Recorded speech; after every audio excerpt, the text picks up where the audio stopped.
Hello everybody, welcome back to a brand new episode of our F1 23 Driver Career Mode. I hope you're all having a great day. Today we head to Suzuka for the Japanese Grand Prix, fresh off of some heartbreak in Singapore with a collision with Russell as well as an engine failure. We come into this weekend here in Suzuka with some big news surrounding the Tauri team. Let's take a listen in. News this weekend surrounding Tauri. They have finally found a buyer. David Butler, CEO of Butler Global, has agreed to purchase and take over the team. It will be rebranded to Connosport F1 team next year.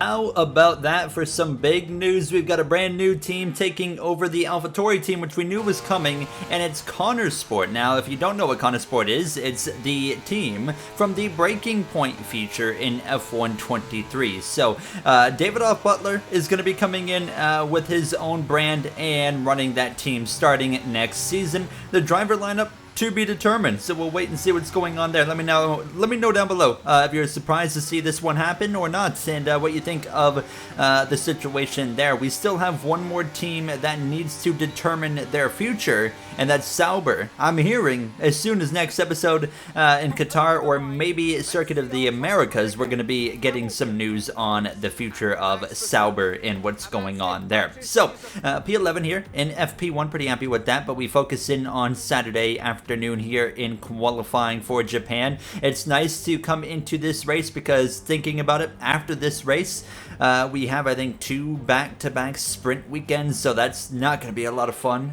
So I'm excited that we don't have to deal with that here in Suzuka. Q1, we come through to cross the line. It took me 2 laps to get something good in, but we would go P7. I was pretty happy with that. But Nick DeVries, Alex Albon, a bit of a surprise out. Sonoda Sargent as well as Lance Stroll. Q2, once again, showing some pace in the car. We had a top 10 car for sure, of course, and qualifying as expected, as we always do. We crossed the stripe here, P12, so I would have to make a second lap where I would find all the time right here in the final chicane and really aggressive getting the power down, and we're going to gain about 2.5 to 3/10 of a second by the time we come back to the stripe. That would put us in P7 again. Bottas, Magnussen, Leclerc, a surprise exit in Q2 as Ocon and Zhou Guanyu as well will join the Ferrari driver out in Q2. Here we are now in Q3 now, as we have enough time for 2 laps if we need it, and I've needed 2 laps in both Q1 and Q2, so I made sure I left time for that again, because I would end up needing it right here, going wide on the exit of the S's right at the end of sector 1 into the gravel. You're going to see Piastri going to go by on the left side, so we have to charge the battery back up and make a charge on lap 2. We were a little bit slow, less than a tenth off of the lap 1 time though at that point in time, so I wasn't too concerned, but obviously hard to get a baseline of where we actually are stacking up, because that time is of course compared to me going off track on that last attempt. So we're going to find out right here. We come through the chicane. It was P7 in Q1, P7 in Q2, and here we come through the final corner, DRS open. It's going to be P7 in Q3 as well. So we will start the Grand Prix from 7th. Hamilton, Russell, Alonso, the top 3. McLaren representing with some speed, 4th and 6th. Verstappen in the sandwich there for McLaren, with Perez rounding out the rest of the top 10. Gasly in 9th. Let's get ready to go racing.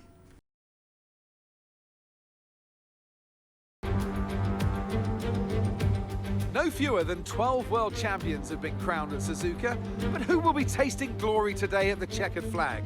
We're approaching lights out, and we can't wait for the Japanese Grand Prix. A lap of this historic racetrack covers 3.6 miles. It's the only time during the season that we race on a figure-of-8 circuit. And the drivers can expect some intense G-forces through the 18 corners on offer here as they experience some of the highest average apex speeds on the Formula One calendar. Keep an eye out for overtakes into the final chicane. Let's run you through the driver grid order for today's exciting race. Lewis Hamilton lines up on pole position, just ahead of George Russell, who starts this event from P2. Moving on to the rest of the grid, we have Fernando Alonso, Norris, Verstappen, Oscar Piastri, Golden Boy, Sainz, Gasly, Perez, Bottas, Magnussen, Leclerc, Ocon, De Vries, Albon, Sonoda, Sargent, Stroll, and Zhou Guanyu. With preparations almost complete, let's head down to the track.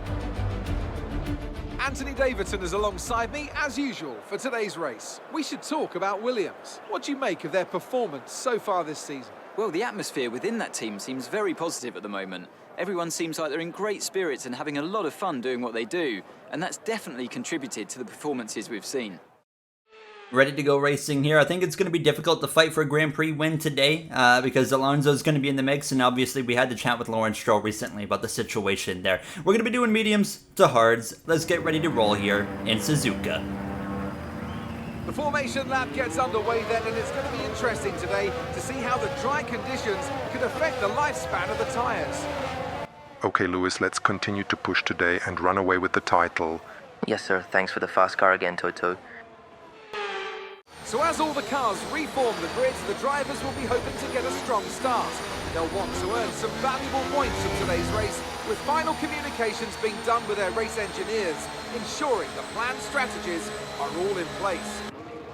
All right, Mark, you got any tips for me here today? Drive the car fast and get what you can on lap 1. Most of all, have fun.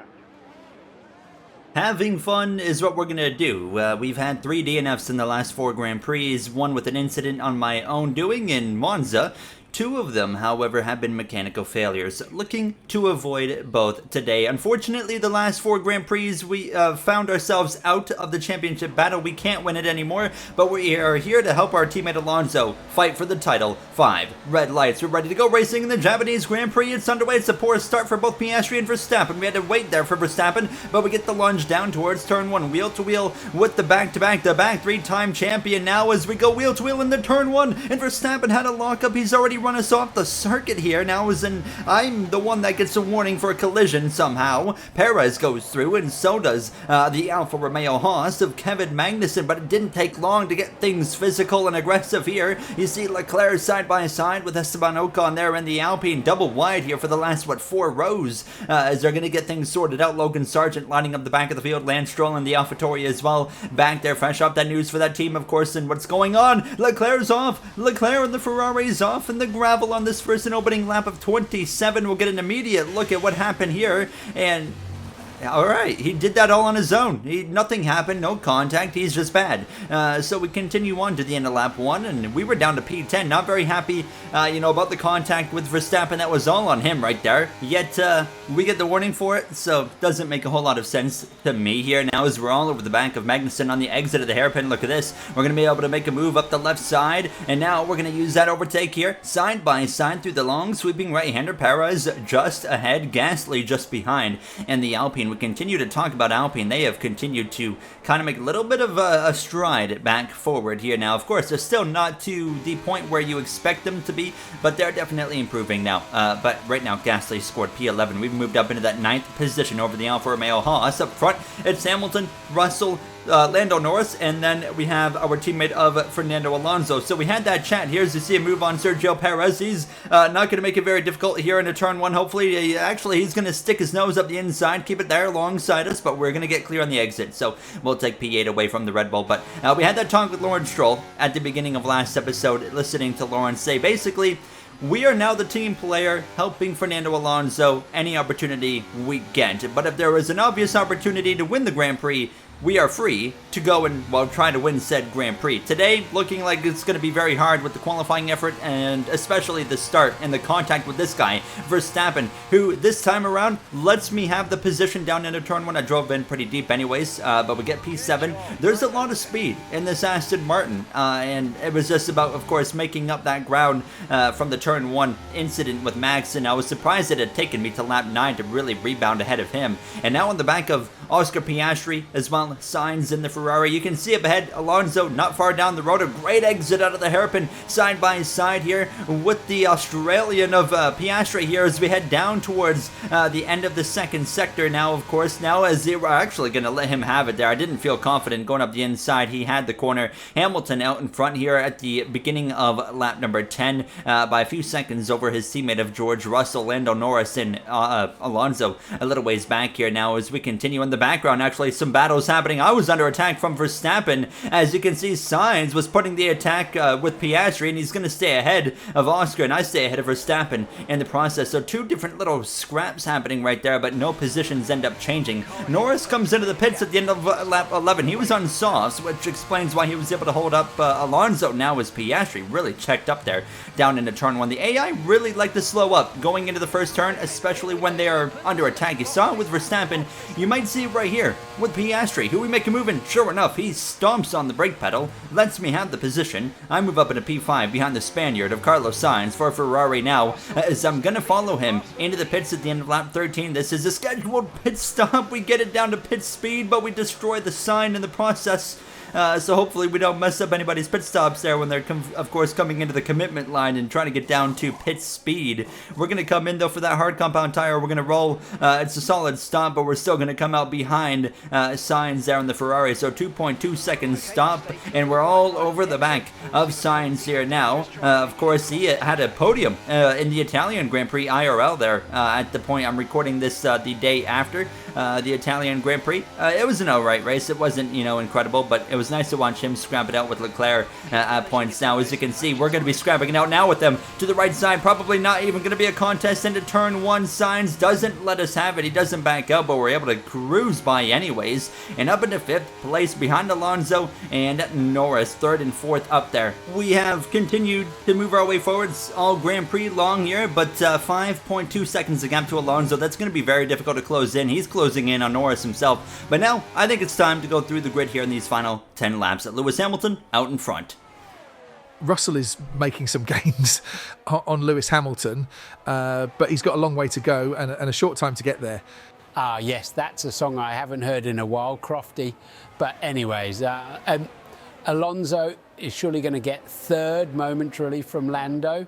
Owen kind of in a space of his own, although Sainz is not far behind. Red Bull again continuing to struggle. You have to wonder how long Max will tolerate this. Do you have anything to share on that, Ted? Yeah, guys, from my understanding currently, Max is committed to returning next year with the team, but if they can't improve beyond that point, it's either to a new team or he could even leave the sport entirely. Max has talked about interests in other forms of racing, and if his team can't provide him a winning car, now could be the best time to explore other series. Well, there you have it for our Ted Kravitz Bombshell Sunday segment. Thanks, Ted. And as we wrap up through the grid, Logan Sargent pulling off to the side with a mechanical failure. Day over for the American in his sophomore season. Of course, 3 of us in our sophomore season. Sargent, myself, Oscar Piastri as well here now. And only 1 rookie this season with Nick DeVries there for the Alfa Romeo Haas. In these closing laps now, just trying to hang on to 5th. Seeing if I can run down Norris. A gap right now just over 3 seconds. Alonso was able to pass Lando and drive away. And, you can see now 7.8 seconds on lap 23 between myself and my teammate of Alonso. I'd gotten finally out of DRS range of Carlos Sainz, and over these final few laps just starting to really put a gap between himself and I. Once I was able to kind of break out of that DRS, obviously a bit of a game changer to say the least here. 1.4 seconds now. Russell was continuing in these final couple of laps to close in on Lewis Hamilton, but the question was, if he can get there, can he pass him? It's the same story in all types of racing series. You can catch somebody, but can you pass him? It's like that in F1, IndyCar, NASCAR, you name it, sports car racing. As we come through to these final couple of laps here, the gap only 2.5 seconds still between myself and Norris, just not coming down quick enough to, of course, run down the McLaren. They are faster. There's just simply not enough time to go get Lando. So it's unfortunate. It looks like P5 is what it's going to be as we start the final lap. Honestly, though, I'm not too disappointed with this because, let's, as Alex Albon actually, mechanical failure on the final lap in the Williams. So day over for him, a lap early. But, let's look at it. We've had 3 Grand Prix DNFs here in the last 4, so I'm pretty happy that we're at least going to finish here today. In P5 it looks like now is Hamilton. Look at the track map there in Sector 2. Hamilton's got a lot of pressure from his teammate of Russell, but he would be able to hold off and defend the pressure. Hamilton, through the final chicane, is going to extend his championship gap in the quest for the 8th world title. Here comes Lewis Hamilton to win the Japanese Grand Prix over George Russell, and his biggest rival Alonso is going to lose more points here with with a third place effort in Japan. We're going to round the final couple of corners. It's going to be P5 for us. Pretty happy with that. We continue to close in on Lando, but just not enough time on the clock there. We come through for 5th place in Suzuka. We'll take it happily. Finally, a finish, and it's a decent one. Not great, but P5 will take it here. Now, driver of the day, who is that going to go to? It's actually going to be Lando Norris, as we're going to head to the podium for the celebrations here from Suzuka. That's it for another Grand Prix and a fantastic win for Mercedes. What do you think it was today, Ant, that gave them the edge over the competition? I feel like consistency was probably the key today. There's being quick, and then there's being quick lap after lap after lap. If you can do that, you can capitalise on other people's errors without making many of your own. And that's an approach that can push you a long way up the field. Usually, when we have an episode this short, it's because we DNF'd, but today it's just because it was, aside from Leclerc's issue on lap 1, it was an extremely calm Grand Prix. We, of course, fought our way through some traffic, passing Verstappen, Perez, Piastri, Sainz as well, Magnussen in the Alfa Romeo Haas, but overall it was just a really quiet Grand Prix, and I don't like adding boring, sections of the race just to get a longer video. I hope you guys get that. I'm sure you guys like that, to be honest.